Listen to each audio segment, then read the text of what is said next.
açıp baratamın özüngü şaşıp tosup alçı kucağın açıp olsun. Ардайым ұлдардан урмат, қыздардан қызмат көп жүре беріңіз. Бұл алысты Москва шаарында жүрген қыздарымыздың күйеу балдарыңыздың атынан келдік. Тілектерінен қабыл алып қойыңыз. Бүт экен терүүлүктө иш, көздү жумуп ачкыча күз кыш, меремеңе миң ирет алкыш. Апа, сени көргөнү келдим. Апа, апа, апа, сени көргөнү келдим. Бул өмүрдө барысы жалган, 100 калоонун 90 арман. Менде убакыт, сенде жок дарман. Апа, сени көргөнү келдим.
Bu bizim anargın olsun, denizlerin için olsun. Ardem çıbalarının, kızlarının yaşak gündürünü gördüm. Allah'ın sıyırmadığını görüp, mühimdün en mutlu bariçesi olacağım. Sana den solup kalayım. hiç oorubagam. Özüm da öylep koygондо денсаулыгыбыз эң мыкты болуш керек. Şu денсаулыгыбыз болсо бардык дүйнө şu. Seni жакшы көрөбүз.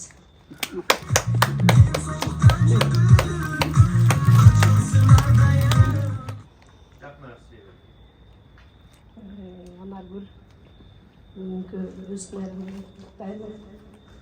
Oğrularının içinden soluk uzun ömür, kızlarının yaxşılıklarını görüp көп yaşap жүрüp daima ушундай жақсылықтар үйүнө кетпесин. Рахмет. Достор daima чоң жүрө берет. Бактылуу күндөр.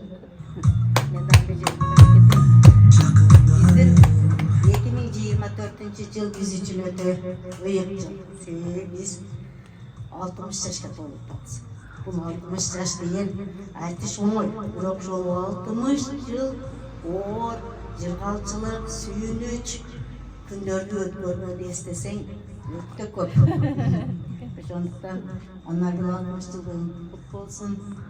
Her daim bu 60 yıllıktan ekini yaşa. Şunda 120'lik olup olasın. Öyle. Şunda yapsın yaşa. Bir salon için basın 60 zaman kutlu olsun.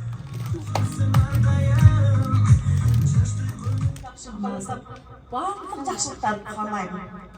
Дая балпайған байбіте болған жақсылықтарды көрген қызымды, небелерімді 150 жашқа келген болсын.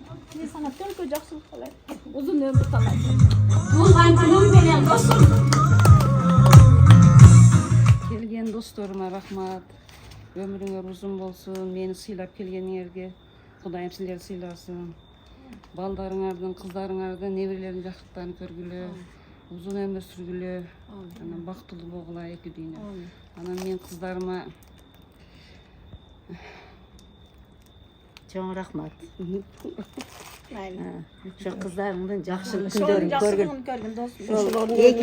Эки жаман кызың бар экен, мына сен жүрөсүң. Мына Бактылуу болгула яш кыздарым силерим. Бекнурду саңа подаркалар Апаңардын кылды. немесиге, Анаргүл, бактысына. эртеге ушул сени багат. Кудай кааласа. Апаңарды сыйлап жүрө бергиле. Ден соолукта болгула. Рахмат қыздар сілерге дагы. Апаңарды сыйлаганыңар өмүрүңөр үчүн. узун болсун, балдарыңарды жакшы Жакшылыгын көргүлө. Бекнурду чоңойтуп, келин алып, Şonu Балпайган байбиче болсун апаңар. жакшылыктан көргүлө. Жакшылык биздин катарыбызда бардыбыз, катарыбыз бузулбасын достор. Рахмат кызым. Өмүрүң узун болуп, бактылуу болуп.